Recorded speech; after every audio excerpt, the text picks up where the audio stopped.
তুষির কথাই হাহা করে হেসে দিল নূরজাহান। এরপর বলে, আমার কোলে নাকি তুষির? কাকে ছাড়া থাকতে পারবে না? তুষিকে ছাড়া? তাহলে কি বলিস, ভাইজানকে বলবো? তুষির অবস্থা মাইনকাত চিবার মতো। এখানে আর এক মুহূর্ত থাকতে পারছে না সে। মনে হচ্ছে মাটি খুঁড়ে ভেতরে ঢুকে যেতে। এই মা ছেলে দুজনে মিলে শুধু লজ্জা দেওয়ায় ব্যস্ত থাকে। কি পেয়েছে কি তুষিকে? সোফা থেকে উঠে দৌড়ে ঘরে যেতে যেতে উত্তর দেয়, মামি সব সময় এমন করো, ভালো লাগে না। নূরজাহান গলা ফাটিয়ে হাসতে হাসতে নাচেহাল। মেয়েটা ভীষণ লাজুক, কিছু বললেই নুয়ে পড়ে। তুষার বিকেলে বন্ধুদের সাথে ক্রিকেট খেলতে গিয়েছে। এরই মধ্যে আজাদ হোসেন রুম থেকে বের হলেন। এভাবে বউকে হাসতে দেখে জিজ্ঞেস করলেন, কি হয়েছে নূর? পাগল টাগল হলে নাকি? এভাবে হাসছো কেন? পাগল শব্দটা শুনেই হাসি আপনা আপনি থেমে গেল। কপট রাগ দেখিয়ে বলল, কি বললেন আপনি? পাগল? আপনি পাগল? আপনার ছেলে তো আস্ত পাগল। আচ্ছা থাক, যাও, সবাই পাগল, তুমি শুধু ভালো। এবার বলো হাসছো কেন? তুষি কই, দেখছি না যে। এরপর নূরজাহান তুষির কথা সব খুলে বললেন। তা শুনে হু হু করে দুজন হেসে উঠল। রুম থেকে তুষি হাসির শব্দ পেয়ে কান চেপে কম্বল মুড়ি দিয়ে শুয়ে পড়ল। না, এসব শোনা যায় না। কি লজ্জা, কি লজ্জা! শুয়ে শুয়ে বিড়বিড় করলো, জঙ্গলি ভূত, বিয়ে করবো না তোকে, জীবনটা আমার তেনা তেনা করে দিলি, ছাড়বো না তোকে। রাতে খাবার খেয়ে পড়তে বসলো তুষি। এখনো তুষারের আসার নাম নেই। ইতিমধ্যে নূরজাহান ইচ্ছে মতো ছেড়েছে তুষারকে, তবুও কোনো কাজ হয়নি। ফোন কলের আওয়াজে বই থেকে মুখ তুলল তুষি। দেখলো আমিনা বেগমের কল। রিসিভ করেই বলল, হ্যাঁ মা বলো। কি করছিস মা? কেমন কাটছে ওখানে? রাতে খেয়েছিস? আরে মা আসতে বলো, কয়টার উত্তর দিব? খেয়েছি রাতে, ভালোই লাগছে। তোমাদের কি খবর? আমরা ভালো আছি। শুনলাম তুষার এসেছে। শোন, ভালো মেয়ের মতো থাকবি। তুষার তোর বড়, মুখটা একটু বন্ধ রাখিস। বেয়াদবি মারামারি করিস না, তোর মামি বিরক্ত হবেন। তোকে নিয়েই আমার যত চিন্তা। আমিনা বেগমের কথাই তুষির রাগ আকাশ ছুল। রেগে কটমট করে বলল, শোনো মা, আমি কখনো প্রথমে তার সাথে লাগতে যাই না, বরং তোমার গুণধর ভাতিজা আমার পিছে লাগে। আমার মতো ভদ্র মেয়েকে দেখলে ওর হাত চুলকায়, সব সময় কিভাবে খেপানো যায় সে আশায় বসে থাকে, আর তুমি আমাকে জ্ঞান দিচ্ছ। তুষারকে নিয়ে আজে বাজে বকবি না, বলে দিলাম। চুপচাপ ভালোয় ভালোয় 2 দিন থেকে চলে আসবি, ব্যাস। আর পড়াশোনা ঠিক মতো করিস। তুষারকে দেখে কিছু শিখ, কাজে দিবে। রাখলাম আমি। কথা শুনেই ফোন চট করে রেখে দিল তুষি। মেজাজ খারাপ করে দিল এই মা। সবসময় ভাতিজার গুণগান, একটা কথাও বলা যাবে না তাকে নিয়ে। বললেই তেলে বেগুনে ফুসে ওঠে। তুষি কিছু না করেও সবসময় দোষী হবে। রাগে দুঃখে বিছানে গিয়ে শুয়ে পড়ল তুষি। রাত কয়টা বাজে জানা নেই তুষির। হঠাৎ করেই ঘুমের মাঝে অনুভব করলো কেউ গভীর মনোযোগ দিয়ে তার দিকে তাকিয়ে আছে। তড়িৎ গতিতে ঘুম ছুটে গেল তুষির। চোখ মেলে তাকাতেই দেখতে পেল তার দিকে ঝুঁকে এক দৃষ্টিতে তাকিয়ে আছে তুষার ভাই। তখনই চোখ দুটি অস্বাভাবিক বড় হয়ে গেল। 2 হাত দিয়ে জোরে ধাক্কা দিয়ে সরানোর চেষ্টা করলো, তবুও এক চুল পরিমাণও তুষার সরল না। শেষে দুষ্টু হেসে তুষির পাশ থেকে কম্বল টেনে নিয়ে পা দুটো ঢাকলো তুষার। এরপর আরাম করে নিজের ঠান্ডা 2 হাত তুষির পায়ের উপর উঠিয়ে আরাম করে বসলো। এরপর আরাম করে নিজের ঠান্ডা 2 পা তুষির পায়ের উপর উঠিয়ে আরাম করে বসলো। তুষি রেগে পা সরাতে গেলেই 2 পায়ে আরো চেপে ধরলো। মুখটা অসহায়ের মতো করে বলল, তুই যে ঘুমের মাঝেও ফুসফুস করিস, আজে বাজে আমতা আমতা করে কি কি যেন কথা বলিস, তা তো আমার জানা ছিল না। জানিস, আমার খুব কষ্ট হচ্ছে তোর বরের কপাল দেখে। ইস, কি পুরা কপাল তার। আমি ঘুমে ফুসফুস করি নাকি ঘুসঘুস করি, তাতে তোমার শ্বশুরের কি? হাই রে তুষু, শোন, আমার শ্বশুরেরই তো বড় সমস্যা। তার মেয়ে এভাবে ঘুমের ঘরে ফুসফুস করবে, দেখা যাবে তোর জামাই বিয়ের রাতেই হার্ট অ্যাটাক করে মারা যাবে। আজ এইরা কথা। তুমি যে এতক্ষণ বসেছিলে, তোমার তো এখন হার্ট অ্যাটাক করে হাসপাতালে থাকার কথা, তবে তুমি এইভাবে স্বাভাবিক হয়ে বসে আছো কি করে? ফালতু কথা যত সব। আরে আমি তো স্ট্রং বয়, আমার সাথে তুই সবার তুলনা দিলি শ্বশুরের মেয়ে।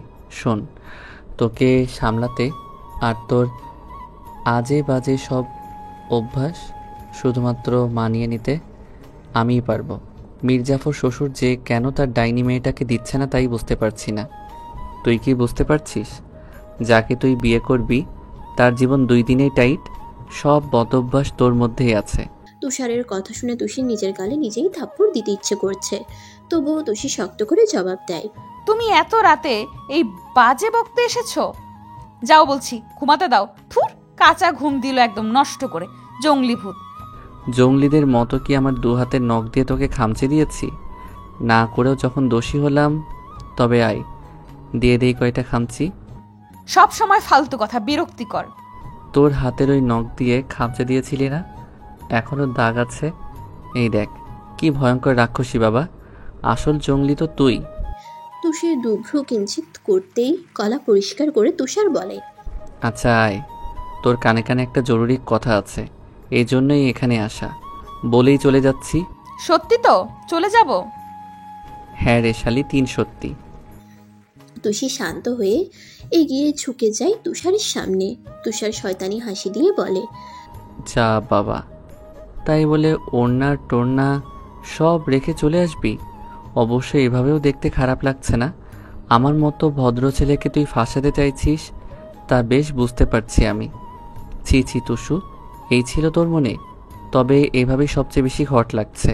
তুষারের কথায় নিজের দিকে তাকিয়ে চট করে দূরে সরে তুষি চোখ দুটো বন্ধ করে মনে মনে হাজার গালি দিল তুষারকে। লুচু কিভাবে তাকায়, ছি। আবার তুষিকে বলতে আসে আমি নাকি ফাঁসাবো। আজ তো শয়তান একটা, সব দোষ বন মানুষের। কে জানতো এত রাতে এই ঘরে আসবে। দুঃখে কান্না পেল তার। ইদানিং একটু বেশি লজ্জা দিচ্ছে তুষারের বাচ্চা। তুষি অস্পষ্ট স্বরে শুধালো, তুমি কি যাবে নাকি আমি চিৎকার করব? দাঁড়াও, মামিকে ডাকছি আমি। শয়তানের শয়তান।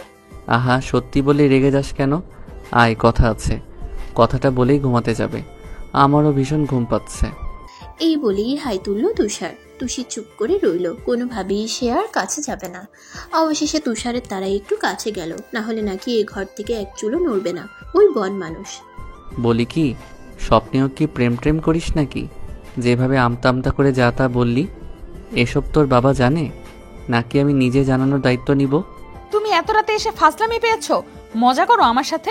যাও বলছি। কেন এসেছো এই রুমে? এ মা, রেগে যাস কেন? বউয়ের ঘরে আবার পারমিশন নিয়ে আসতে হয়? এটা তো জানা ছিল না। আচ্ছা, আমাকে শিখার কি কি জানতে হবে বউয়ের কাছে আসতে? তুষারের এসব বাজে কথা আর সহ্য হচ্ছে না তুষির। মন চাচ্ছে গলা টিপে দিতে।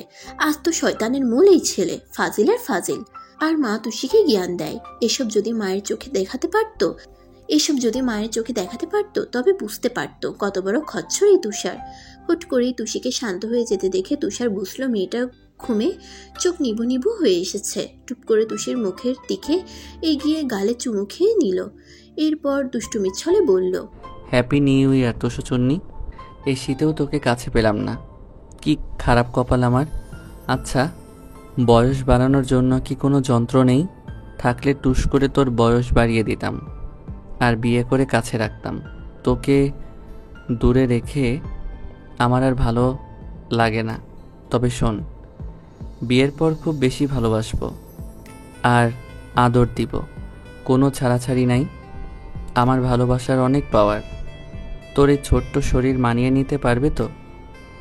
খেয়ে নে, একটু মোটা তাজা হ। ধাক্কা দিলেই তো ছিটকে পড়ে যাবি। যাই হোক, ঘুমা এখন। Good night. এই বলেই তুষার একটি তাজা লাল টকটকে গোলাপ তুষির কানের পেছনে খুব যত্নে গুজে দিল। এরপর হনহন করে নিজের রুমে চলে গেল। এদিকে তুষি এখনো রোবটের মতো বসে আছে। এটা কি করে গেল তুষার ভাই? জলজ্যান্ত একটা মেয়েকে এভাবে একটু একটু করে মারার প্ল্যান করেছে। তুষারের কথাগুলো ভাবতেই 2 হাতে মুখ ঢেকে জোরে শ্বাস নিল। লজ্জায় কথা বেরোচ্ছে না। ঘুম যেন মুহূর্তেই উধাও হয়ে গেল। তুষারের মুখ থেকে বউ কথাটি বারবার কানে বাজতে লাগলো। থরথর করে কাঁপতে থাকা হাত দিয়ে কানের পিঠে গুছা গোলাপটি নাকের সামনে এসে জোরে শ্বাস নিয়ে আস্তে করে বিড়বিড় করলো, বউ? তুষার ভাইয়ের বউ? লজ্জায় নাক গরম হয়ে গেল তুষির। হাতে থাকা গোলাপের দিকে তাকিয়ে এভাবেই পড়ে রইল সে। এই যে কিশোরী জীবনের তুষারের থেকে প্রথম পাওয়া গোলাপ। মনের মাঝে লাল নীল প্রজাপতিরা উড়ে বেড়ানো সারাক্ষণ। শীতের দুপুরে হালকা মিষ্টি রোদ উঠেছে। তুষি সবেই বাথরুম থেকে গোসল করে বের হলো। চুল থেকে টপ টপ করে পানি পড়ছে, যার ফলে টাওয়াল দিয়ে ভালোভাবে পেঁচিয়ে রেখেছে তুষি। প্রচণ্ড শীতে থরথর করে কাঁপছে সে। ড্রেসিং টেবিলের কাছে বসে হাত পায়ে প্রসাধনী ব্যবহার করে নিল। আজ আকাশে তেমন সূর্যের তাপ নেই, এই আছে এই নেই, মনে হচ্ছে সূর্যি মামা লুকোচুরি খেলছে। তুষি রুম থেকে বের হয়ে নূরজাহানকে উচ্চস্বরে ডেকে উঠল। মামি, ও মামি, আমি একটু ছাদে যাই, রুমে ভীষণ শীত, একদমই টিকতে পারছি না। নূরজাহান নামাজ পড়ে মাত্রই বসেছিলেন। তুষির কথায় তাড়াহুড়ো করে বের হয়ে জবাব দিলেন, খেয়ে যা, এরপর যত খুশি ছাদে বসে থাকিস। না মামি, এখন একটুও খিদে পাইনি, বিশ্বাস করো। তুমি খাও, আমি কিছুক্ষণ পর নিজেই বেড়ে খাবো। গেলাম আমি। কথা বলেই ছুটল ছাদের উদ্দেশ্যে। ছাদে ভালোই রোদ থাকে, শীতের সময় মিঠা রোদ গায়ে এসে পড়ে। এদিকে নূরজাহান হন্তদন্ত হয়ে বলল, এই তুষি, এখনো যাস না? খেতে তো যা। শিশি তুষিকে না আটকাতে পেরে দীর্ঘশ্বাস ফেলে বলে, মেয়েটা কারোর কথা শোনে না, অন্তত নিজের খেয়াল তো নিবি। হতাশ হয়ে খাবার টেবিলে সব গোছগাছ করতে চলে গেল। এরই মধ্যে তুষারও বাইরে থেকে এসেই নূরজাহানকে তাড়া দিল। বলল, আম্মু, খুব খিদে পেয়েছে, খেতে দাও। খাবার বাড়াই আছে, তুই হাত মুখ ধুয়ে আয়। তুষার এদিক ওদিক চোখ বুলিয়ে কি যেন খুঁজল। নূরজাহান তুষারকে ওইভাবে তাকাতে দেখে বলল, তুষিকে খুঁজছিস? ও রুমে নেই, ছাদে গেছে রোদ পোহাতে। তুষার ধরাকে জিহবাই কামড় দিল। ইসমা বুঝে ফেলেছে। চট করেই চোখ বন্ধ করলো তুষার। মুখে জোরপূর্বক হাসি টেনে বলল, কি যে বলো মা, ওই বেয়াদবকে খুঁজবো, তাও আবার আমি তো দেখছিলাম কি কি ধরনের রান্না করেছো, হি হি। আচ্ছা, ওই বেয়াদব আর কতদিন এই বাসায় থাকবে? প্রথম দিকে মুচকে মুচকে হাসলেও শেষের কথায় রেগে গেলেন নূরজাহান। খুন্তি নিয়ে তেড়ে এসে বলল, কি বলিস তুই? তুষি যতদিন ইচ্ছে ততদিন থাকবে, তাতে তোর কি? দরকার পড়লে সারা জীবন রেখে দিব। তোর কোনো সমস্যা? যদি সমস্যা হয় নিজের বাড়ি থেকে বিদায় হ, ব্যাস। যাক বাবা, এই বাসায় তো মাত্র 3টা রুম, তার মধ্যে একটা তোমার আর বাবার, আরেকটা গেস্ট রুম, বাকিটা আমার। এখন তো দেখছি তুষি চুন্নির নজর আমার ঘরের দিকেই। আর কি পারে সে? শুধু আমার সব জিনিসে নজর দেওয়াই ওই চুন্নির কাজ। বাজে কথা রাখ, যদি খাস তাহলে এক্ষুনি আয়, আমি একটু শুব। হায় হায় মেরি আম্মা, শ্বশুরের মেয়ে থাকতে তুমি কষ্ট করবে কেন? দাঁড়াও, দেখছি আমি, তুমি বরং রেস্ট নাও।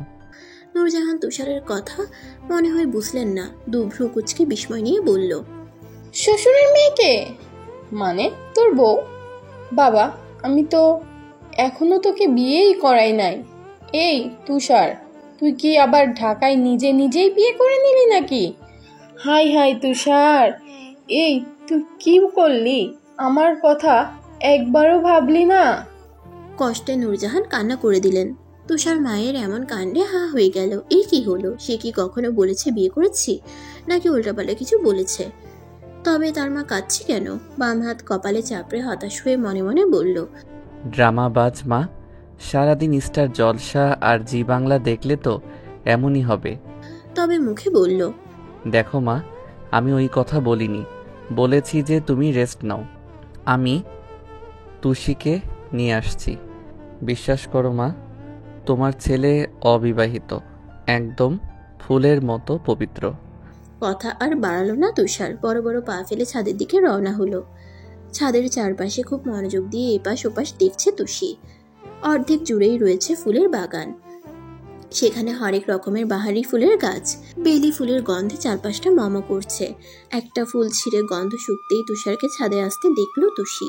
মুখ ভেঙচি কেটেই রেলিংয়ের উপর অন্যদিকে মুখ করে বসে রইল সে।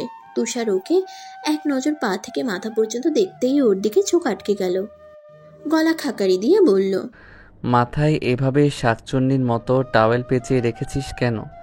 তুই কি দিন দুপুরে মানুষ মারতে উঠে পড়ে লেগেছিস নাকি? এভাবে দেখতে তোকে কি বিশ্রী লাগছে জানিস?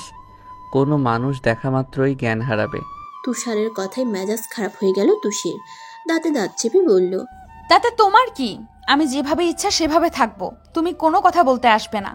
জ্ঞান হারাবে না মরে যাবে এসব জেনে আমি কি করব? বোকামি, ওসব বুঝবি না তুই। বয়স কম, এর জন্যই কম বয়সের মেয়ের সাথে তর্ক করে মজা নেই। এরা বুঝে কম, চিল্লাই বেশি। কথাগুলো শুনেই তুষি রেগে গেল। এই এই ব্যাটা কোন কথা থেকে কোন কথাই গেল, শালা বদলোক। পুনরায় তুষার বলল, এদিকে আয় দেখি, মাথা মুছে দেই। ঠান্ডা লাগলে তখন তো ঠিকই তোর রাজাকার বাবার কাছে নালিশ করবি। আমরা তোকে ঠান্ডা পানিতে চুবিয়ে চুবিয়ে অসুস্থ করে দিয়েছি। না বাবা, এত রিস্ক নিতে পারবো না। তোর মতো ভয়ঙ্কর মহিলার পেটে পেটে অনেক কুবুদ্ধি। আমাদের মতো ভোলাভালা মানুষদের ফাঁসানোই তোর বড় কাজ। তুষি যত পারছে রাগ নিয়ন্ত্রণ করতে, কিন্তু মনে হয় এই বুঝি বোম এখনই ফেটে যাবে। এই তুষার হতচ্ছাড়া আর কতভাবে কথা শুনিয়ে শান্তি পাবে কে জানে। এসব ভেবেই ফুস করে নিঃশ্বাস ছেড়ে বলল, তোমার কষ্ট করতে হবে না তুষার ভাই, আমি পারবো। নিজের চুল নিজেই ভালো মতো মুছে নিচ্ছি। তুষি কথাটি বলে টাওয়াল খুলতেই খপ করে নিজের হাতে নিয়ে নিল তুষার। মাথায় জোরে চাটি মেরে বলল, ডাইনি, কেউ কি নিজের চুল নিজে মুছতে পারে? সবাই পারলেও তুই পারবি না, কোনো দিনও না। যদি পারতি তবে এতক্ষণ তোর চুল শুকিয়েই যেত। আমার থেকে শিখ কিভাবে মুছতে হয়। টাওয়াল হাতেই আবার ফাইসলামের ছলে বলে উঠল তুষার। মুছে দেওয়ার সময় যদি দেখি নড়াচড়া করছিস তবে মাইর হবে, তাও দুগালে দুইটা। শুনেছি একটা দিলে বিয়ে হয় না। তখন যদি আমাকে সারা জীবন চিরকুমার থাকতে হয় তাহলে উপায়? বেয়াদব, তোর তো কিছু হবে না, সব লস শুধু আমার। জানিস বাংলাদেশে কত ক্ষতি হবে? এদিকে আমার বংশ হয়ে যাবে নির্বংশ। না বাপু, আমার অনেক অনেক বাচ্চা চাই, কত স্বপ্ন আমার। এসব তো তুই এক নিমিষে শেষ করতে পারিস না। বউ আমার জামাই পাবে না, বেচারা বাচ্চা কখনো বাবা ডাক দিতেই পাবে না। এদিকে বউয়ের আদরের অভাবে অচিরেই আমি অক্কা পাব। দুই চোখে নিজের ভয়াবহ ক্ষতি আমি দেখতে পাচ্ছি। এরপর নিজ হাতে তুষিকে ঘুরিয়ে চারপাশে সুন্দর করে চুল মুছিয়ে দিল। তুষার এক দৃষ্টিতে তাকিয়ে আছে তুষির দিকে। খোলা চুলে কি স্নিগ্ধ লাগছে। এই মেয়েটার প্রতি বারবার প্রেমে পড়তে বাধ্য হয় তুষার। ওর এই মুহূর্তে মনে হচ্ছে এর থেকে আনন্দের কাজ আর একটাও নেই। প্রতিদিন যদি এই কাজ কেউ করতে দেয় তবুও কখনো ক্লান্তি আসবে না। এদিকে তুষি ফালতু কথা শুনে মেজাজ খারাপ হয়ে গেল। বন মানুষকে শুধুমাত্র চুল মুছতে সেই বাচ্চা পর্যন্ত নিয়ে গেল। তুষির মনে হচ্ছে মাথা গোল গোল করে ঘুরছে। মনে মনে তুষারের 14 গোষ্ঠী উদ্ধার করলো সে। তুষির চুলে নাক ডুবিয়ে শ্বাস নিয়ে মুচকি হেসে বলল, ওয়াক থু, কি বিশ্রী গন্ধ আসছে তোর মাথা থেকে। মনে হচ্ছে সব পচা ডিম তোর মাথায় কেউ ফাটিয়ে দিয়েছে। দূরে যা, দূরে যা। ছি ছি, আমার নাকটাই শেষ। এই কথাটি বলেই চট করে দূরে সরে গেল তুষার। তুষির রাগে গজগজ করতে করতে জবাব দেয়, বন মানুষের ঘরের বন মানুষ, ফাজলামি করো। একটু আগে শ্যাম্পু করে আসলাম, কি সুন্দর সুগন্ধি, আর তুমি বলছো বিশ্রী গন্ধ? আসলে তোমার নাকই বিশ্রী, জঙ্গলিদের নাক তো এমনই থাকবে। তুষার মনে মনে হেসে উঠল। তুষিকে রাগিয়ে বেশ মজা পাওয়া যায়। বলল, এখন তো আমার নাকেরই সমস্যা। দিন দিন কত কি শুনবো। এই সুগন্ধি নিয়ে ভুলেও তুই বাইরে বের হবি না, বিশ্বাস কর। ওই দিন তাহলে রাস্তায় কাউকে জ্যান্ত পাওয়া যাবে না। তুষি রেগে মেগে ওভাবেই দাঁড়িয়ে থাকলো। ওকে চুপ থাকতে দেখে তুষার ক্ষীণ হয়ে বলল, তুই যেভাবে আসিস ওভাবেই দাঁড়া। এখন আমি তোর কাকের বাসার মতো চুলগুলো বেঁধে দেই। এভাবে নিচে যাওয়া যাবে না, হয়তো তোর উপর পেতনি ভর করবে। আমার হবে জ্বালা। শেষে কিনা ভয়ঙ্কর পেতনি আমার বউ হবে? না না, এ হতে পারে না। তুষি বিরক্তে ফুস করে নিঃশ্বাস ছাড়লো। যদি কেউ ছাদে এসে পড়ে তখন কি হবে? এই জঙ্গলি ভূত এক মুহূর্তও শান্তি দিবে না, সেটা তুষি জানে। তাই বলে ছাদে ইচ্ছে করে ছাদ থেকে এক লাফে টুপ করে নিচে পড়ে যেতে, তাহলে একটু হলেও শান্তি পাওয়া যেত। চুল বাঁধার সময় বাঁধলো আরেক বিপত্তি। কোনোভাবেই তুষার ঠিকমতো চুল বাঁধতে পারছে না। তা দেখে তুষি খিলখিল করে হেসে উঠল। তুষার দিল এক ধমক, তবুও তুষির হাসি থামার নাম নেই। রেগে মেগে তুষার চুল আচ্ছা মতো টেনে ধরলেও তুষি 32টা দাঁত বের করে ক্রমাগত হেসে যাচ্ছে। শেষে তুষিকে না থামাতে পেরে তুষার ছাদের মেঝেতে ধপ করে বসে কাঁদো কাঁদো ভাব নিয়ে বলে, এভাবে হাসিস না তুষুচুন্নি, আমার বুকে ভীষণ ব্যথা হয়, নিঃশ্বাস নিতে পারি না, আমার হার্টবিট ফাস্ট হচ্ছে। এই দেখ, মনে হচ্ছে এখনই হার্ট অ্যাটাক করে ফেলবো। সব দোষ তোর। মরার আগে সবাইকে বলে যাব। এক শাকচুন্নির ভয়ঙ্কর হাসিতে অবুঝ নাদান ছেলের মৃত্যু। তুষির হাসি থেমে তৎক্ষণাৎ সারা মুখে লজ্জা এসে ভিড় করলো। ছাদে আর দেরি না করে তরতর করে সিঁড়ির দিকে পা বাড়ালো। মনে মনে বলল, আজ তো বন মানুষ একটা। সময়টা তখন সন্ধ্যা নামার আগ মুহূর্ত। আকাশে লাল আভায় চারপাশ স্নিগ্ধ শান্তি বিরাজ করছে। ফুরফুরে বাতাস বইছে। পার্কের একটি পুরনো কাঠের বেঞ্চে বসে আছে মিরাজ। প্রায় 30 মিনিট হলো রাস্তার জন্য অপেক্ষা করছে সে। শুধুমাত্র এই পার্কের গাছ, রাস্তা, পুরনো রং উঠে যাওয়ায় বেঞ্চি জানে শত শত যুগলের ভালোবাসা ও বিচ্ছেদ হওয়ার গল্প। কখনো বা প্রেমিকার লজ্জাময় মুখ আর প্রেমিকের দুষ্টু হাসি, বেকার প্রেমিকের 10 টাকার ঝালমুড়ি অথবা এক মুঠো বাদাম। এইসব গল্পেই তারা যে সাক্ষী হয়ে থাকবে চিরকাল। কাল রাতেই মিরাজ বলে রেখেছে যে করেই হোক আজ বিকেলে দেখা করা চাই। তবুও প্রথমে রাফসা গাইগুই করছিল। কোনোভাবেই আলাদা সে দেখা করতে পারবে না। মিরাজও হাল ছাড়েনি। অনেক কাঠখড় পোহাতে হয়েছে রাজি করানোর জন্য। শেষে অবশ্য কাজ হলো। রাফসার তবুও এক শর্ত, 20 মিনিটের বেশি সে থাকবে না। গুনে গুনে 35 মিনিট পর রাফসা এসে ধপ করে বসে পড়ল। মিরাজের দিকে এক নজর দেখেই চোখ সরিয়ে সামনের দিঘির পানে মুগ্ধ দৃষ্টিতে তাকালো। 3-4টা নৌকা ভেসে বেড়াচ্ছে। তার মধ্যে কয়েকটা যুগলবন্দি হয়ে ভালোবাসা বিনিময় করছে। কি মিষ্টি সেই দৃশ্য। ওই দিকেই তাকিয়ে প্রশ্ন ছুড়ল মিরাজের দিকে। কিসের জন্য এত আয়োজন করে ডেকে আনলি, জানতে পারি? মিরাজ উসখুস করা শুরু করলো। রাফসা ওর দিকে এক পলক তাকাতেই গলা খাকারি দিয়ে মাথা চুলকে বলল, এমনি ভাবলাম তোর সাথে সময় কাটানো যাক। রাফসা এবার ওর দিকে সরাসরি পাশ ফিরে তাকালো। চোখের দিকে পলকহীন ভাবেই তাকিয়ে শুধালো, এইটুকুই, আর কিছু না? না, আর কি, আসলে মনে পড়ছে না। রাফসা হতাশ হলো। চোখ সরিয়ে আবার সামনে দৃষ্টিজোড়া নিবদ্ধ করলো। মিরাজ বুঝলো বোকামি করে ফেলেছে। তৎক্ষণাৎ জোরে জোরে কয়েকবার শ্বাস নিয়ে স্বাভাবিক হয়ে আবার বলল, ও হ্যাঁ, মনে পড়েছে। বলছিলাম যে কয়েকদিন আগে যে বইটা দিয়েছিলাম পড়েছিলি, কেমন বইটা? ভালো, খুব ভালো। রাফসার নির্বিকার জবাব। এহেন কথায় মিরাজ একটু মনে জোর পেল। বলল, সত্যি পড়েছিস? 50 পৃষ্ঠায় কিছু ছিল, দেখেছিস? কি দেখবো, বইয়ে কি কিছু থাকার কথা ছিল? কথাটা শুনেই মিরাজের মুখ কালো হয়ে গেল। মনে হচ্ছে গলা ফাটিয়ে কাঁদতে। তার মানে কি চিরকুটটা লাইব্রেরিতেই পড়ে আছে, যার জন্য সারা রাত কাঁপা কাঁপা হাতে এক এক করে 10 পৃষ্ঠা লিখলেও মন মতো হয়নি বলে আবার লিখেছে। সে পড়তেই পারলো না। ওই দিন কি হয়েছিল মিরাজের কে জানে। সুন্দর হাতে লেখা হওয়া সত্ত্বেও মনে হতো এমন জঘন্য লেখা কারোই হয় না। খুব কষ্টে গুটি গুটি অক্ষরে এক পেজে মনের কথা খুব যত্নে লিখেছিল। মুখে যা বলা যায় না, এর জন্যই তো কাগজে লেখা। কষ্টে মিরাজের বুক ফেটে যাচ্ছে। মন খারাপ করে সেখানেই বসে রইল সে। এদিকে ইচ্ছে করেই মিথ্যা বলল রাফসা। ওই দিন বাসে যাওয়ার পরই এক বসায় পুরো বই পড়ার সময় সাদা একটা খাম দেখতে পাই। কাগজের ভাঁজ খুলতেই খুব যত্নে লেখা মসৃণ কয়েক লাইনের শব্দ। আমার শ্যামকন্যা, চিঠি কিভাবে লিখতে হয় তা আমি জানি না। শুধু জানি শেষ বয়সে যখন ভয়াবহ জ্বরে আক্রান্ত হয়ে বিছানায় শুয়ে থাকব, তখন এক রাফসা আমার মাথায় পাশে বসে কাঁদবে। বাম হাতে উল্টো পিঠে চোখ মুছে আবার আমার কপালে জলপট্টি দেওয়া মনোযোগ দিবে। কোনো এক সন্ধ্যায় হুট করে অফিস থেকে আসার পর আমার আফসা তরত গতিতে আমার গরমে ঘামা গায়ের লেপ্টে যাওয়া টি শার্ট, বিশ্রী গন্ধ সব উপেক্ষা করে বুকে জড়িয়ে ধরবে। আমি তখন জোর গলায় বুকুনি দেব। রাফসা খিলখিলিয়ে হেসে আরও শক্ত করে জড়িয়ে ধরবে। আচ্ছা শোনো, এসব ভাবনা তুই একমাত্র পারিস পূরণ করতে। আমি বন্ধু হিসেবে এতটুকু আবদার করতেই পারি। বন্ধুর জন্য নাকি সবাই জীবন বাজি রাখতে পারে। তুই না হয় তোর জীবনটা সারা জীবনের জন্য আমাকে দে। বিশ্বাস কর, খুব যত্ন করে রাখবো।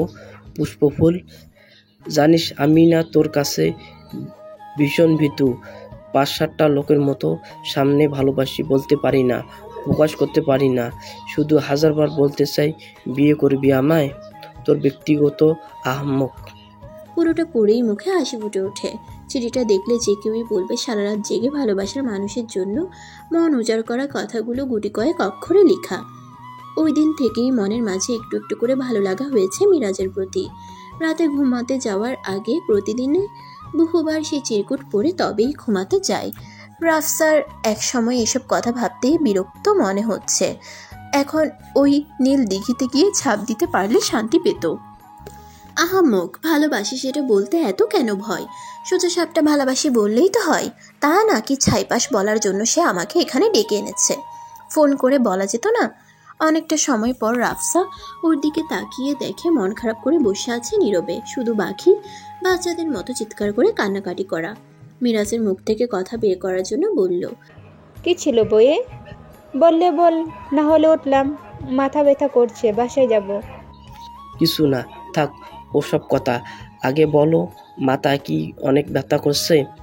চলো এখনই বাসায় দিয়ে আসি। আগে বলবে না আমাকে, তাহলে তো আসতে মানা করতাম। এরপর দুজনে উঠে যখন রাস্তায় আসলো, রাস্তা দেখতে পেল ঝালমুড়ি বিক্রি করছে একটা ছেলে। মিরাজকে রাস্তায় দাঁড় করিয়ে দৌড়ে গিয়ে ঝালমুড়ি নিয়ে আসলো। সব ঝালমুড়ি নিজেই একা একা খেলো। মিরাজ এমন কাণ্ড দেখে বেশ বুঝতে পেরেছে সে ইচ্ছে করেই এমন করলো। নিজের প্রতি হাজারটা গালি দিয়ে তবেই রিকশায় উঠল মিরাজ। সব অস্বস্তিকর পরিস্থিতিতে পড়ে এই রাফসা নামক মানুষটার সামনে থাকলেই কি করা উচিত কিছুই বুঝতে পারে না। সব থতমত ভাব হয়ে যায়। এদিকে রাফসা মনে মনে হাজারবার আওড়ালো, আহাম্মকের আহাম্মক, এক মুঠো যে বাদাম কিনে দিবি তাও বুঝিস না? গাধা, মেয়েরা কিসে ইমপ্রেস হয়? সব কি তোকে আমি শিখিয়ে দিব? একটু 20 টাকার পোলাওটো আনতে পারতি, হতচ্ছাড়া বলদ। কেন যে আসতে গেলাম এই বলদের কথায়? সারা রাত ভেবেছিলাম কি আর হলো কি, মেজাজটা চটে গেল। ভাবলাম কিছু বলবে, কিন্তু না, আজও ফলাফল শূন্য। প্রেমপত্রে লেখার সময় তো মনে হয় মুখে খই ফুটছিল। তুষার রুমে উকি দিয়েই দেখলো তুষি পড়ার টেবিলে 2 হাত ছড়িয়ে ছিটিয়ে ঘুমিয়ে আছে। পাশেই অবহেলায় বইগুলো খোলা অবস্থায় ওভাবেই পড়ে আছে। তুষার কিছুক্ষণ দরজার বাইরে তুষির কাণ্ড দেখলো। মাঝে মাঝে মশার কামড়ে নড়ে চড়ে আমার গভীর নিদ্রায় তলিয়ে যায়। তুষার নিজে নিজেই হেসে দিয়ে অত্যন্ত সিরিয়াস ভঙ্গিতে গম্ভীর হয়ে বলল, কিরে চুন্নি, পড়ার সময় কেউ এভাবে ঢুসে ঢুসে ঘুমায়?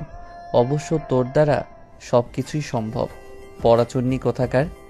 আসলে ভেবে দেখলে তোর চুন্নি নাম অনেক কিছুতে চায়, যেমন পড়া চুন্নি, কাজ চুন্নি, মন চুন্নি। এ তো দেখি বিরাট সমস্যা। এতগুলো কথা শুনেও তুষি হালকা নড়ে আবার পড়ে রইল। ওকে উঠতে না দেখে তুষার শয়তানি হাসি দিয়ে তুষির বাহু হালকা ধাক্কা দিতেই উচ্চস্বরে বলে, তুষি ওঠ, দেখ তোর চুলে তেলাপোকা। ওঠ ওঠ, গেল রে, তেলাপোকাটা একেবারে তোর নাকের ভেতর ঢুকে গেল। তুষি ভয়ে ধরফর করে উঠে জোরে এক চিল্লানি দেয়। ভয়ে তুষির মনে হচ্ছে এখন ভিতর থেকে কলিজা বেরিয়ে আসবে। হাত পা ঠান্ডা হয়ে যাচ্ছে। চেয়ার থেকে উঠে তড়িৎ গতিতে উঠেই তুষারকে শক্ত করে জড়িয়ে ধরে ভয়ার্ত বলে, বাঁচাও তুষার ভাই। কোথায় তেলাপোকা? মরে গেলাম তুষার ভাই, ফেলে দাও প্লিজ, আমাকে বাঁচাও। এই বলেই তুষারের বুকের মাঝে গুটিসুটি মেরে পড়ে রইল। ভয়ে গলা শুকিয়ে এসেছে। উচ্চস্বরে কান্না করে দিল। তুষার কখনো ভাবেনি তুষি এতটা ভয় পাবে, আর জড়িয়ে ধরা তো দূরের কথা। এই প্রথম এমন স্পর্শ বুকের ভিতরে মনে হচ্ছে ধুরুম ধারুম শব্দে। হাতুড়ি পেটাচ্ছে, মনের মাঝে ভালো লাগার শিহরণ বয়ে যাচ্ছে। এই যে হৃদয় চৈত্রের খরার মতো এক পশলার বৃষ্টি। বড় একটা দম নিয়ে তুষারও নিজের দুহাতের বাঁধন শক্ত করলো। দেখে মনে হচ্ছে পারলে নিজের ভেতরই ঢুকিয়ে ফেলবে তুষিকে। চুলে পরপর 2 বার টুপ করে ঠোঁট ছুঁয়ে গাঢ় চুমু খেয়ে ক্ষীণ কণ্ঠে বলল, হ্যাঁ বাঁচাবো। আমি না বাঁচালে কে বাঁচাবে বলতো? তুষু শোন, তুই এভাবেই আমাকে ধরে রাখ। আমি দেখছি দুষ্টু তেলাপোকাটা কোথায় গেল। এত বড় সাহস তুষুর গায়ে টাচ করে। তুই কোনো চিন্তা করিস না, ওই বদ তেলাপোকাকে আমি নিজেই উচিত শিক্ষা দিব। শ্বশুরের মেয়েকে শুধু আমি টাচ করব, আর কেউ মাঝখানে আসলেই সোজা উপরে। তুষি ওইভাবে ধরে রেখেই হু হু করে কেঁদেই যাচ্ছে। ওর মনে হচ্ছে তুষার থাকলে কোনো ভয় নেই। এই সেই একমাত্র স্থান যেখানে খুব নিশ্চিন্তে থাকা যায়। চোখের পানি নাকের পানিতে তুষারের শার্ট একদম ভিজে একাকার। জোরে জোরে নাক টানছে আর তুষারের বুকে চোখ নাক মুছছে। তুষার নাক কুচকালো, মনে মনে বলল, শালি, একটু ভালোভাবে থাকবি তা না রোমান্টিক মোমেন্টে সব অকাজ করিস। আনরোমান্টিক মহিলা, কি সব অসভ্যতা করছিস? আমার নতুন শার্ট দিলি একদম নষ্ট করে। তুষির চুলে সেও মুখ ঘষল, এরপর আবার বলল, নড়াচড়া করিস না তোষু, নড়লেই খপ করে তোর জামার ভিতর ঢুকে যাবে। তুই বরং চুপচাপ আমাকে জড়িয়ে ধরে রাখ। না তুষার ভাই, এসব বলো না, তুমি ফেলে দাও, আমার খুব ভয় করছে। হ্যাঁ, আমি তো তোর কাজের লোক, কামলা পেয়েছিস বিনে পয়সায়। এরপর তুষার ওর মাথায় থুতনি ঠেকিয়ে ওভাবেই দাঁড়িয়ে রইল। অনেক সময় পর তুষির কান্না থেমে গেল, এরপর বলল, তুষার ভাই এখনো যায়নি? তুষিকে বোকা বানাতে পেরে উচ্চস্বরে হেসে দিল, বলল, কেমন দিলাম তোষু চুন্নি, দেখলি কিভাবে বোকা বানাতে হয়? তোকে বানানো তো আরও সহজ, কারণ তোর মাথায় ঘিলো টিলো কিচ্ছু নেই। কথাটা শুনেই মাথা তুলেই বুঝলো তুষি একদম তুষারের বুকের মাঝে লেপ্টে আছে। এখন একদম বুঝে ফেলেছে সবকিছুর মূল এই বন মানুষের। বুকে কিল ঘুষি দিতে দিতে সরে যেতে নিলেই তুষারের শক্ত বাঁধন থেকে নিজেকে ছাড়াতে পারল না। রাগে দুঃখে তুষারের গলা বরাবর নিজের দু নখের দংশনে ছিন্ন ভিন্ন করে দিল। মুহূর্তেই তুষারের গলার কয়েক পাশে লাল বর্ণ ধারণ করলো। তুষার চোখ বন্ধ করে ব্যথা সংযত করে ধাক্কা দিয়ে দূরে সরিয়ে দিল তুষিকে। এরপর চেঁচিয়ে বলল, এটা কি করলি তুই? মাথা খারাপ হয়ে গেছে? বাইরে গেলে এখন লোকে কি বলবে? আমার ইজ্জত সব লুট করে নিলি লুচু তুসু। প্রথমে তো তেলাপোকার বাহানায় আমাকে কিভাবে আষ্টে পৃষ্ঠে জড়িয়ে ধরলি। ছি ছি তুসু, এই ছিল তোর মনে? একদমে কথা বলেই আয়নায় ভালোভাবে গলা দেখতে দেখতে ন্যাকা কান্না করে আবার বলে, কান খুলে শুনে রাখ তুসু, তুই আমার দেহ পাবি কিন্তু মন পাবি না। দিলি একদম আমার সর্বনাশ করে। এখন আমি বাইরে মুখ দেখাবো কিভাবে? এর জন্যই বারবার বলি, দূরে থাক দূরে থাক। তুই খুব ভয়ঙ্কর মহিলা, আজ আবার প্রমাণিত হলো। সবাই এখন বলবে এক ভয়ঙ্কর মহিলার হাতে ছোট্ট অবুঝ বালকের ইজ্জত লুটপাট হলো। নাটকের গোডাউন? তুমি পড়াশোনা করছো কেন? নাটক করতে পারো না? যা করেছি বেশ করেছি। আমাকে ভয় দেখালে কেন? আমি কি তোমার পাকা ধানে মই দিয়েছি? শয়তানের শয়তান, আজ তো চিবিয়ে খাবো আমি। রাক্ষসী, ইজ্জত খেয়েছিস তাতে মন ভরেনি, এখন আবার মাংস খেতে চাস? বিয়ের আগে এসব করলে পাপ হবে, পাপ। তুষির গা পিত্তি চলে যাচ্ছে, রাগে গজগজ করতে করতে বলল, আর এক সেকেন্ড যদি এই রুমে দেখেছি, তোমার আজকে খবর আছে। কয়টার খবর? দেখ, এমনিতেই টি শার্টের দফা রফা করে দিয়েছিস, ভদ্র মহিলার মতো কালকে ধুয়ে দিবি। ছি তুষি, শেষে কিনা তোর বাচ্চাদের মতো নাকের পানি পড়ে। কথাটা বলেই থুতু ফেললো বেসিনে। তুষির আগের কাণ্ডতে যে কি পরিমাণ লজ্জা করছে, তার উপর খেপাচ্ছে এই বন মানুষ, তবুও এক বিন্দু বুঝতে দিবে না তুষারকে। কপট রাগ দেখিয়ে বলল, তুমি কি যাবে নাকি তোমার মাথা আজ আমি ফাটিয়ে দেব, জঙ্গলি ভূত? আহা, রাজাকারের বংশধরকে নিয়ে বিশ্বাস নেই, চলে যাচ্ছি। তার আগে একটা কথা শোন। কথা বলেই আবার খুব নিকটে গেল তুষার। পকেট থেকে ছোট একটা টিপ বের করে টুস করে পরিয়ে দিল, এরপর বলল, আবার বলছি শোন তোষু, বিয়ের আগে তুই আমার দেহ পেলেও মন পাবি না, তবে বিয়ের পর দেহ মন দুটোই তোর। Bye, good night. এরপর তুষার শান্ত ভঙ্গিতেই নিজের রুমে চলে গেল। এই কথাই কি যে ছিল তুষির জানা নেই। কিছুক্ষণ আগে জড়িয়ে ধরা তুষার ভাইয়ের থেকে যত্নে পরিয়ে দেওয়া টিপ, এতক্ষণের দুষ্টু কথা সব এখনো নিজের চোখে ও কুর্নিশে বাজছে। কপালের মাঝ বরাবর যত্নে পরিয়ে দেওয়া টিপটা সামনে এনে গাঢ় চুমু খেলো। নিজের কাছে এদিন পর্যন্ত যা কিছু তুষার দিয়েছে সব জিনিস যত্নে করে রেখে দিয়েছে সে। টিপটাও খুব যত্নে রেখে দিল। খুশিতে মনে হচ্ছে পাগল হয়ে যাবে আজ। পা যেন আজ থমকে গিয়েছে। বিছানায় গিয়ে বসারও এক বিন্দু শক্তি পাচ্ছে না তুষি। মনে মাঝে ভয়ঙ্কর এক অসুখ ধরা দিচ্ছে। ভালো লাগায় শান্তির ঘুম আসছে। মনে হচ্ছে বুকের বাঁ পাশে ভয়াবহ এক অসুখ শুরু হয়েছে। এটা শুধু তুষার ভাই নিজেই সারাতে পারবে। ইস, কেমন মাথাটা ঝিমঝিম করছে। থপ করে মেঝেতে বসে কাপা কণ্ঠে বলে উঠল তুষি, দিন দিন এত কেন রোমান্টিক হচ্ছে তুষার ভাই? আমার ছোট্ট মন যে এত বড় কাণ্ড কারখানা নিতে পারছে না। মনে হচ্ছে এই বুঝি মরে গেলাম। বুকের মাঝে মস্ত বড় অসুখ ধরা দিচ্ছে। পাখিদের মতো এ দেশ ও দেশ উড়ে বেড়াতে ইচ্ছে করছে। আমার মস্তিষ্ক বারবার জানান দিচ্ছে, তুষার ভাই এতটা ভয়ঙ্কর অসুখে না ফেললেও পারতে। এখন যে আমার মনকে শান্ত রাখা খুব কষ্ট হয়ে যাবে। এর জন্য সবচেয়ে দায়ী তুমি, তুষার ভাই, তুমি।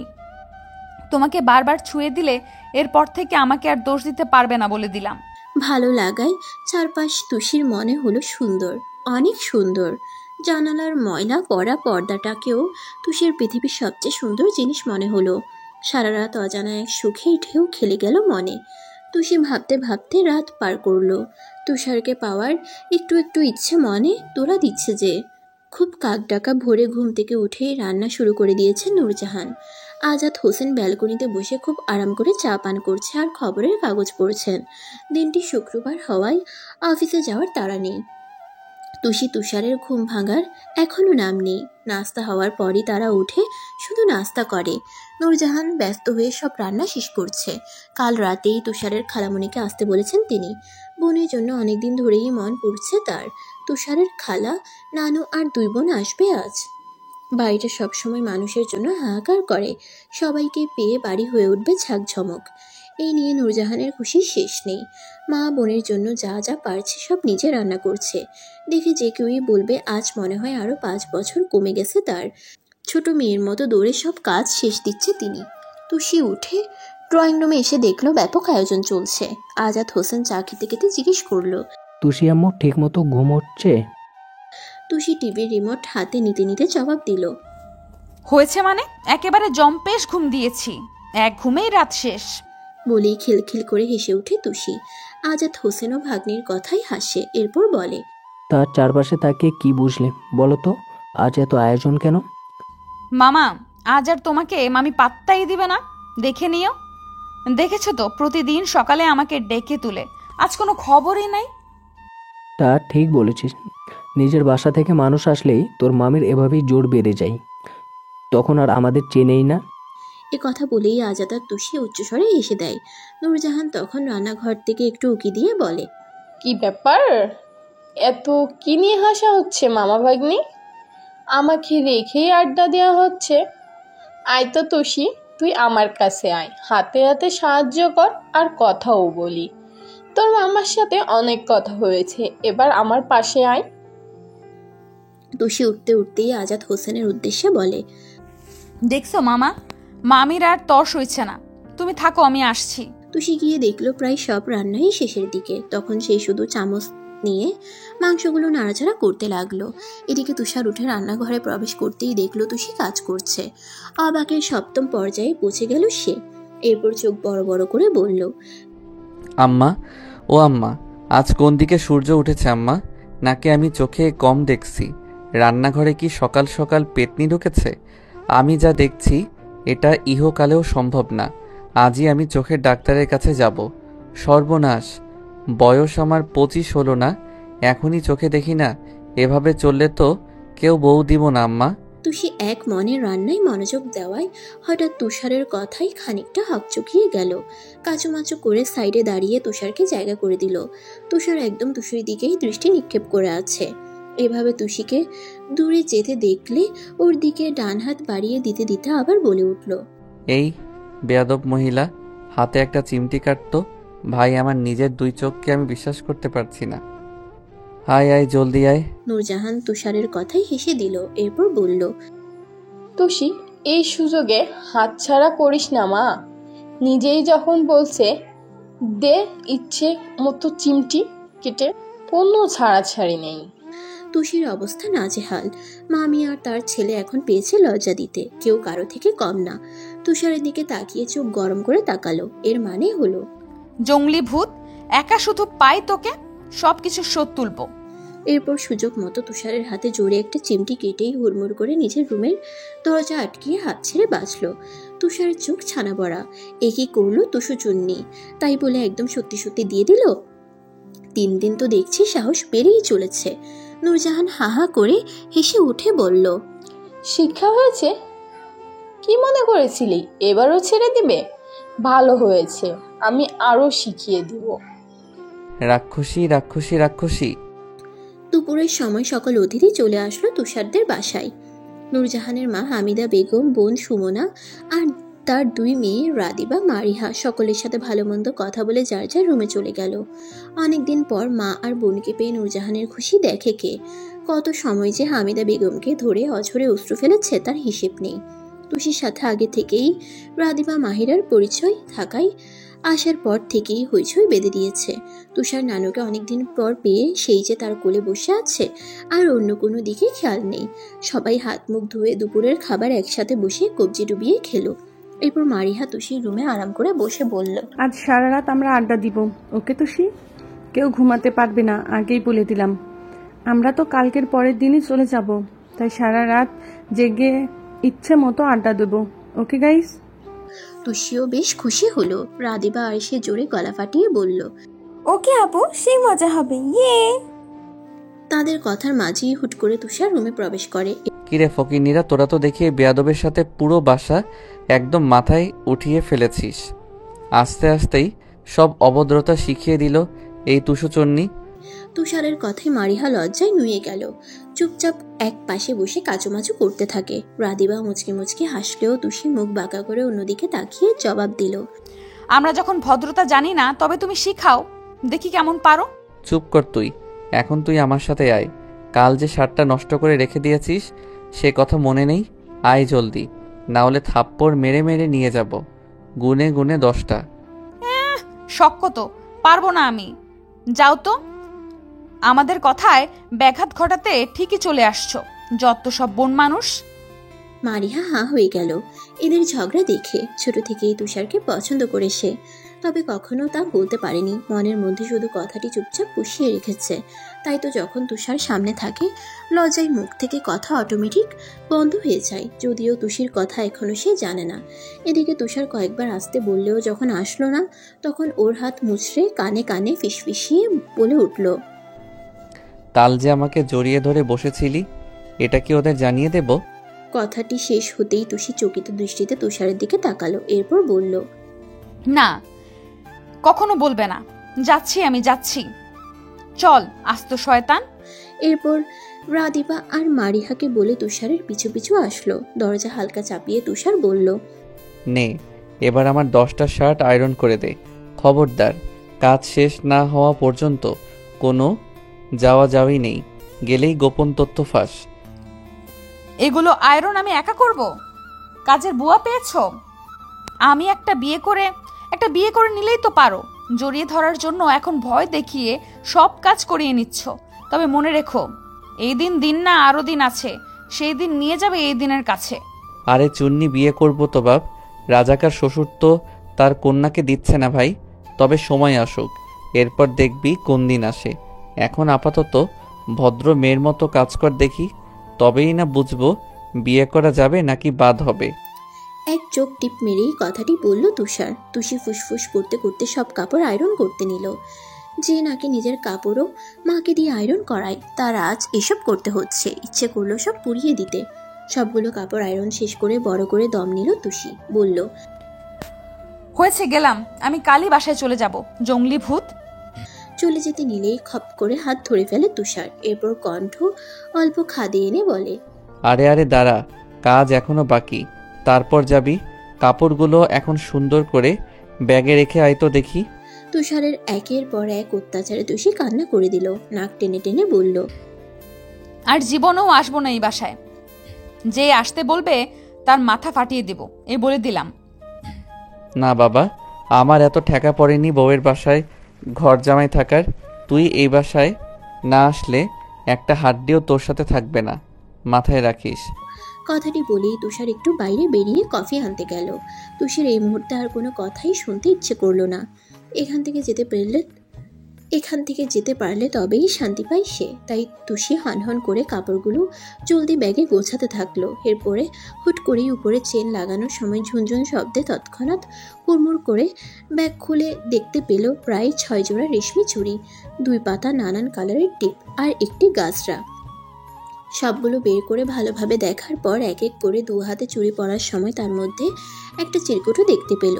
কৌতূহলে ভাঁজ খুলেই দেখতে পেল চিরচেনা সেই হাতের লেখা, মীর জাফরের মেয়ে, কখনো কারোর জন্য চুড়ি কিনা হয়নি। প্রথম মেলায় সেই দিনই চুড়ি কিনেছিলাম, তাও আবার তোর জন্য। তোর খুশিতে চোখ দুটো যখন চিকচিক করছিল, তখন আমারও ইচ্ছে হলো সেই খুশিকে আরও কয়েকগুণ বাড়িয়ে দিতে। আজ আবার মার্কেটে গিয়ে কোনো কিছু না ভেবেই টুপ করে চুপি চুপি চুড়ি কিনে নিলাম। জানি না তোর কেমন লাগবে, তবুও আমাকে খুশি করার জন্য হলেও একটু পরে নিস এই হতচ্ছাড়ার বাজে চয়েসটা চুড়িগুলো। তোর বন মানুষ। চিরকুট পেয়ে খুশিতে চোখগুলো চিকচিক করে উঠল তুষির। কিছুক্ষণ আগের সব কষ্ট অভিমান নিমিষেই পানির মতো উধাও হয়ে গেল। তখনই তুষারের রুমে ঢুকে উচ্চস্বরে রাদিবা তুষি ডেকে ওঠে। টুসি, এখনো আসছো না কেন? আসো, আমরা চোর পুলিশ খেলবো। এখনো তোমার কাজ শেষ হয়নি? হঠাৎ কারো কথার শব্দে ভীষণ ভয় পেয়ে যায় তুষি। হাতে যতগুলো চুড়ি ছিল সব ঝনঝন করে ফ্লোরে পড়ে ভেঙে যায়। এহেন শব্দে নূরজাহান তড়িঘড়ি করে তুষারের রুমে এসে দেখে চারপাশে সব চুড়ি এলোমেলো হয়ে পড়ে আছে। তুষি ভয়ে ভয়ে ঢোক গিলে। চোর যেমন ধরা পড়ে চুপ হয়ে যায়, তেমনি কাচুমাচু করে মাথা নিচের দিকে দিয়ে দাঁড়িয়ে আছে তুষি। নূরজাহান হাই হাই করে ওঠে। কিভাবে হলো এসব? তুষার দেখলে তো আর রক্ষা নেই।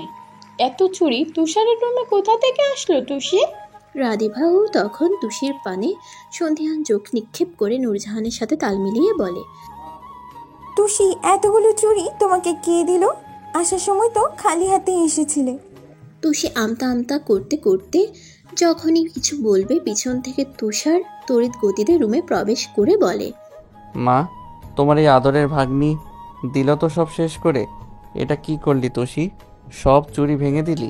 কত কষ্ট করে টিউশনের টাকা জমিয়ে আমার ভবিষ্যৎ বউয়ের জন্য ভালোবাসা মিশিয়ে কিনে রেখেছিলাম, তাও তোর নজরে ঠিকই চলে গেল। আগে আমার জিনিসে নজর দিতি, এখন তো দেখছি আমার একমাত্র বউয়ের জিনিসেও তোর ভয়াবহ রকমের নজর পড়েছে। তোর কোন কালের বইয়ের জন্য এসব এনেছিস শুনি? তুই যদি আর একবারও টুসিকে কিছু বলিস, বাসা থেকে বেরিয়ে যাবি তুই। ও ভেঙেছে, বেশ করেছে, আরও ভাঙবে, তাতে তোর কি সমস্যা? নূরজাহান রেগে তুষারের মাথায় চাপড় মারল, কান মলে দিয়ে তুষির কাছে গিয়ে আদর করল। এদিকে তুষির পায়ে যতটুকু চুরির কাজ ঢুকে কষ্ট পেয়েছে, এখন তুষারের কথাগুলোতে মনে হচ্ছে তার দ্বিগুণ কষ্টে বুক ফেটে যাচ্ছে। আচমকাই কান্না করে দিল তুষি। এভাবে তুষিকে কান্না করতে দেখে রুম থেকে যাওয়ার আগে তুষার শান্ত গলায় বলল, কান্না করলেও তো আর চুরিগুলো ফিরে আসবে না। কান্না থামাতে বলো আম্মু। এরপর দেখো পায়ে কতটুকু কেটেছে, পরিষ্কার করে ব্যান্ডেজ করে দাও। কান্না মিশ্রিত চোখে তড়িৎ গতিতে তুষারের পানে দৃষ্টি দিল তুষি। এই একটু আগেই বকে এখন আবার কেয়ার নিচ্ছে। আর কত রূপ দেখবে এই মানুষটার। নূরজাহানকে ধরে আগের তুলনায় আরও জোরে ঠুকরে কেঁদে উঠল তুষি। নূরজাহান তুষারের কথায় মিটিমিটি হেসে মনে মনে বলে, যাতে ঠিক না হলেও তালে ঠিক, পাগল ছেলে। পায়ে হালকা কেটে যাওয়ায় হাঁটতে অনেক বেগ পোহাতে হচ্ছে তুষিকে। নূরজাহান ধরে ধরে রুমে নিয়ে শুয়ে দিল। বিকেল থেকে বিছানায় শুয়ে বসেই পার করেছে তুষি। রাতে খাওয়ার সময় তুষারের দিকে ভুলেও তাকায়নি, চুপচাপ খেয়ে রুমে চলে এসেছে। হামিদা বেগম ধীরে পায়ে তুষির কাছে আসলেন। তখন ওর পাশে রাদিবা মারিহাও ছিল। পানের কৌটাটা কোলে নিয়ে হামিদা বেগম বলল, পায়ের ব্যথা এখন কেমন হয়েছে তুষি? জি নানু, একটু ভালো। পরীক্ষা শুরু কবে থেকে? আমাদের বাড়ি থেকে ঘুরে আসতে পারতা, খুব খুশি হইতাম নানা ভাই। অবশ্যই যাব নানু। আমার তো নানু নেই, তুমিই আমার নানু। পান বানিয়ে সবটুকু মুখে পুরে নিলেন হামিদা বেগম। এরপর তুষির মাথায় আদর করে বলে, আমি তো তোমার নানু, কেন তুমি কি আমার নিজের নানু ভাবো না? রাদিবা এতক্ষণ ফোনের দিকে তাকিয়েছিল। এবার নানুর কথাই তুষির আগেই বলে, নানু, বুড়ো বয়সে তুমি এমন সেন্টি খাচ্ছ কেন? সেন্টি ফেন্টি কি কস, কিছু বুঝি না। সবাই ফিক করে হেসে ওঠে নানুর কথায়। এরপর রাদিবা নানুকে চেতানোর জন্য নানান কথাই মত্ত হয়ে যায়। মারিহা এক কোণে চুপচাপ বসে তুষির সাথে কথার সুযোগ খুঁজছিল। ওই ঘটনার সময় তাকে রাদিবা তখনই হনহন করে রুমে এসে বলেছিল, আপুরে, ওইদিকে তো অবস্থা করুন, তুষির পা কেটে গেল, জানিস কিভাবে? তাও আবার তুষার ভাইয়ার কিসের নাকি ভবিষ্যৎ বউর জন্য কিনে রাখা সেই চুড়িতে। এবার বুঝছিস তুষার ভাইয়ের রিলেশন আছে? আমার তো মনে হচ্ছে ঢাকার স্মার্ট কারোর সাথেই চুটিয়ে প্রেম চলছে। কথাটি শোনার পর থেকেই মারিহার বুকের ভিতরটা তোলপাড় শুরু করেছে। সত্যি যদি এমন কিছু হয় তবে তুষার তো অন্য কারোর হয়ে যাবে। না, এটা সে কোনো কালই সহ্য করতে পারবে না। তখন থেকেই উসখুস করছিল সত্যিটা জানার জন্য। তুষির সাথে বেশ ভালোই ভাব আছে তুষারের। যদি তুষি কিছু জেনে থাকে নিয়ে বিনিয়ে জানা যাবে। তবে সারা বিকালে মুখে কুলু পেটে বসেছিল তুষি, তাই জিজ্ঞেস করার সেই সুযোগও হয়ে ওঠেনি। নানু ঘুমানোর জন্য চলে যাওয়ার পর গলা খাকারি দিয়ে বলে, তুষি, তোমাকে একটা কথা বলবো, সত্যি সত্যি উত্তর দিবে। যদি শিওর বলতে পারো তবে তোমাকে আমি নিজে যত পারো তত ফুচকা খাওয়াবো। জি আপু, বলো। মারিহার কথাই রাদিবা হা হয়ে যায়। কিপটুস বোন, তাকে তো কোনোদিন একটা চকলেটও খাওয়ায় না, তবে কি এমন কথা যে তুষিকে বস্তা বস্তা ফুচকা খাওয়াবে? ভাবার বিষয়। বোনের প্রশ্ন শোনার জন্য অধীর আগ্রহে বলে, তুই এমন কি জিজ্ঞেস করবি যার জন্য এত কিছু অফার করছিস? আমাকে বল, দেখবি কাটে কাটে সঠিক জবাব দিব। চুপ কর তুই, আমার কথার মাঝে একদম আসবি না, বলে দিলাম। ওর ধমকে রাদিবা দমে গেল, তবে চোরা চোখে বোনের পানে তাকিয়ে থাকে। এবার তুষির দিকে প্রশ্ন ছুড়ে মারিহা, তুমি কি জানো তুষার ভাই কার সাথে প্রেম করে? দেখো, ভাইয়ার মতিগতি ভালো লাগছে না, তাই জিজ্ঞেস করছি। আমরা ননদ হিসেবেও তো একটা পছন্দ অপছন্দ আছে, তাই না তুষি? তার সব বায়োডাটা আমাদের জানতে হবে। কোনো মেয়ে জাদু করলো নাকি কে জানে, নয়তো কি এখনই চুড়ি টিপ কিনে রেখে দেয়? তুমি বলো। কথাটি শুনেই তুষি বিষম খেল। কাস্তে কাস্তে চোখ লাল হয়ে যাওয়ার উপক্রম। হুড়মুড় করে রাদিবা গ্লাসে পানি এসে তুষিকে দেয়। তুষি এক নিমিষে ঢকঢক করে খেয়ে গ্লাসের সব পানি ফাঁকা করে ফেলে। এরপর মারিহার দিকে আর চোখে তাকিয়ে দেখে সে অধীর আগ্রহে উত্তর জানার জন্য তার মুখ পানে দৃষ্টি রেখে দিয়েছে। তুষি ধরা গলায় বলে, আমিও এটা ভেবেছি আপু, তবে সত্য কোনো তথ্য এখনো পাইনি। হতে পারে ঢাবির কোনো স্টুডেন্ট। রহস্য যদি বের করতে পারি তবে সর্বপ্রথম আমি তোমাকেই জানাবো। মারিহার উদ্দেশ্যে রাদিবা মুখ ভেঙচি কেটে জবাব দেয়, আপু, আমি বিকেলে তোকে বলিনি? তবুও আমার কথা এক বিন্দু বিশ্বাস নেই তোর। এই তুই আমার মায়ের পেটের আপন বোন তো? তুই আমার বোন না, ফুটপাতে বসে কাঁদছিলি তাই না পারতে বাবা বাসায় এনেছে তোকে। বড়দের মাঝে কথা বলবি না। রাদিবা বোনের কথায় রাগে গজগজ করতে করতে বেরিয়ে যায়। মায়ের কাছে গিয়ে সব বলে দিবে সে। আজ এর একটা বিহিত হতেই হবে। মারিহা আবার হাসির মুখে বলে, তাহলে তুষি এক কাজ করবে, তুমি তো তুষারের সাথে ভালোই কথা বলো, ভয় পাও না।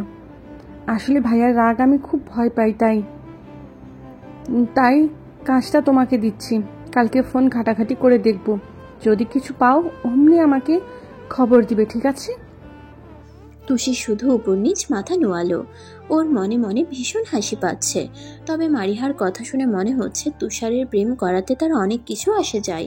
কোনো বড়সড় অন্যায় করে ফেলবে তুষার ভাই, যার শাস্তি হতে হবে জেল। তুষির অবস্থা মাইনকার চিপাই পড়ার মতো।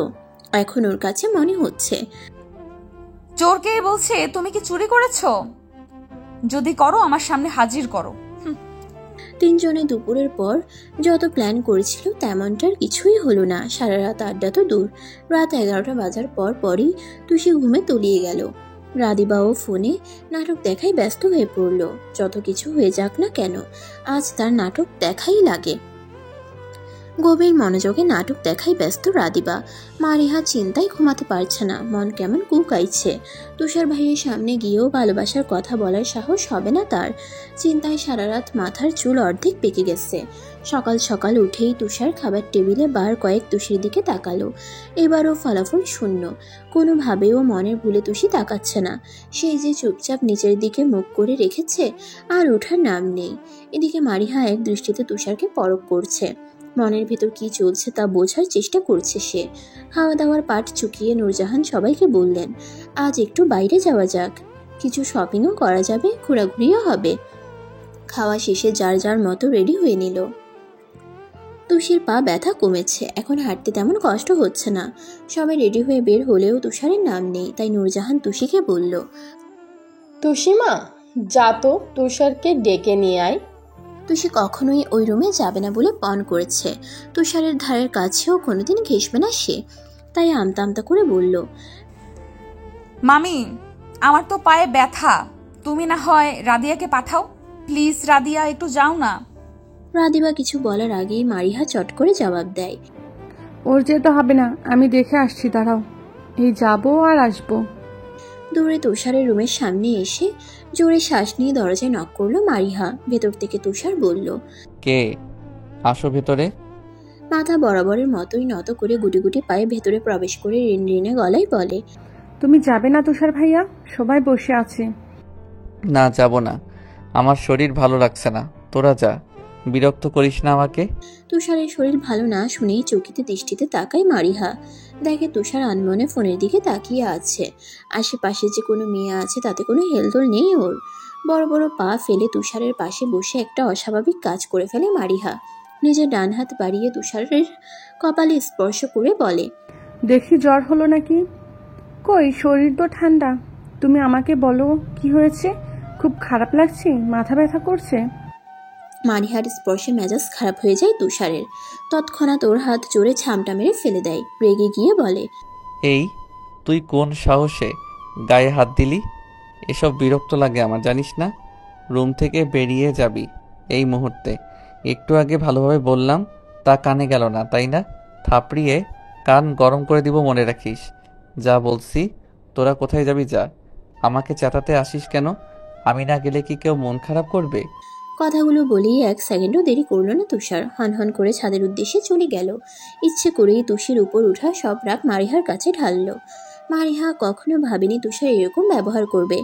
আচমকাই কান্না করে দিল সে। দৌড়ে গিয়ে মাকে জড়িয়ে ধরে হাউমাউ করে কেঁদে দিল। সুমনা বেগম চমকালেন। তার শান্তশিষ্ট মেয়েটার কি হলো এখন? এই না ভালো ছিল? নূরজাহান সহ সবাই বেশ অবাক হলো। অল্প কিছুতে কোনোদিন মারিহা কাঁধে না, খুবই শক্ত মনের সে। সুমনা বেগম আদর করে জিজ্ঞেস করলেন, মারিহা, কি হয়েছে? কাঁদছিস কেন? তুষার কিছু বলেছে? তার মা তুষারের কথা বলায় আরো কান্নার বাঁধ ভেঙে গেল। অস্পষ্ট স্বরে বলে, তুষার ভাই আমাকে বকেছে মা, এখানে আমি থাকবো না, বাড়ি যাব। তোমরা কোথায় যাবে? যাও। এই বলেই এক দৌড়ে রুমে চলে গেল। তুষিও রুমের এক চিপায় চুপচাপ দাঁড়িয়ে আছে। জঙ্গলি ভূত দেখে দিন দিন সবাইকে জ্বালিয়ে মারছে। শেষে দাঁড়িয়ে থাকতে না পেরে হাজারটা গালি দিতে দিতে ছাদের দিকে পা বাড়ালো। ছাদে পৌঁছে দেখতে পেল কার সাথে ফোনে যেন খুব হেসে হেসে কথা বলছে। তুষি মুখ বাঁকা করে উচ্চস্বরে প্রশ্ন করে, তোমার বউয়ের জন্য কেনা চুড়িগুলো ভেঙেছি বলে আমার রাগ কেন মাহিরা আপুর উপর ছাড়লে? কাল থেকে কথা বলিনি, বেশ করেছি, কখনো বলবো না। বোন মানুষ, এতই যখন বউয়ের জন্য ভালোবাসা টপ টপ করে পড়ছে, তবে আমিও দেখি মেয়েটা কতটা সুন্দরী। ফোনে নরম স্বরে রাখছি বলে পকেটে পুরে নিল। এরপর তুষির চোখের দিকে পলক্ষীনভাবে দৃষ্টি নিক্ষেপ করে জবাব দিল, তার জন্য ভালোবাসা আমার দিন দিন বেড়েই চলেছে। একটা আস্ত গোলাপকে যত্ন নিচ্ছি, নরমভাবে ছুঁয়ে দিচ্ছি, যাতে আমার হাতের চাপে নষ্ট না হয়ে যায়। আগলে আগলে রাখছি সব কালো হাত থেকে। আমার বিশ্বাস, কালো হাতগুলো তার দিকে এগিয়ে নিলেই সে তার কাঁটা দিয়ে সেই হাতগুলোকে ছিন্নভিন্ন করে দেবে। তুষি এসব জটিল কথার মানে কিছুই বুঝল না। তাই দুই ভ্রু কিঞ্চিত করে ভাবতে লাগলো কথাগুলোর মানে কি হতে পারে। তুষার আবার ওর দিকে এগিয়ে চোখে চেয়ে পুনরায় বলে, আর কি যেন বললি? বউ আমার কেমন সুন্দরী? আমার চোখে সে আগুন সুন্দরী। তার দিকে তাকালেই চোখ যেন ঝলসে যায়। বুকের বাঁ পাশে উত্তেজনায় ধকধক করে। তার ঠোঁটগুলো আমায় ভীষণ কাছে টানে। একবেলা কথা না বললে মনটা পাগল পাড়া করে তোলে। তাকে যত দেখছি ততই ভালোবাসার এক একটা কারণ দেখছি। আসলে মূল কথা, সে নিজেই তো আস্ত এক ভালোবাসার গোলাপ ফুল। এত সুন্দর কথাগুলো শুনে এবার তুষি মনে মনে ভীষণ চলে গেল। হিংসে হচ্ছে অনেক। তার জানা মতে তুষি ছাড়া এরকম মেয়ে আর তো কেউ নেই। তবে কি সত্যি সত্যি অন্য মেয়ে পটিয়ে ফেলেছে? হতেও পারে। যেভাবে মধু মিশিয়ে কথা বলে, পারলে মেয়েরাই তার গলায় ঝুলে পড়বে। তুষির ইচ্ছে করলো এতগুলো কথা যে মেয়ের উদ্দেশ্যে বলল তাকে গলা টিপে মেরে ফেলতে। কষ্টে মনটা জ্বলে যাচ্ছে। তবুও ভাবুক হয়ে তুষারকে বলল, সে কোথায় থাকে? তোমার মুখের কথা আমি বিশ্বাস করি না। আমাকে ছবি দেখাও, তবেই না বুঝবো আসলেই আগুন সুন্দরী নাকি ফাগুন সুন্দরী? কথাটি একটু ফোড়ন কেটেই বলে তুষি, এরপর হিহি করে হাসতে থাকে। সে থাকে আমার মনে, যার বিচরণ সবসময় আমার মধ্যেই। আমার কথা বিশ্বাস করতে হবে না তোকে, তোর ওই গোবর মাথায় এসব ঢুকবেও না। কিন্তু তুই যদি আসলেই আমার টুকটুকে আদুরে সুইটহার্টকে দেখতে চাস, তবে আয়নার সামনে গিয়ে বসে থাক, দেখবি তোর সামনেই চোখের পলকে চলে এসেছে।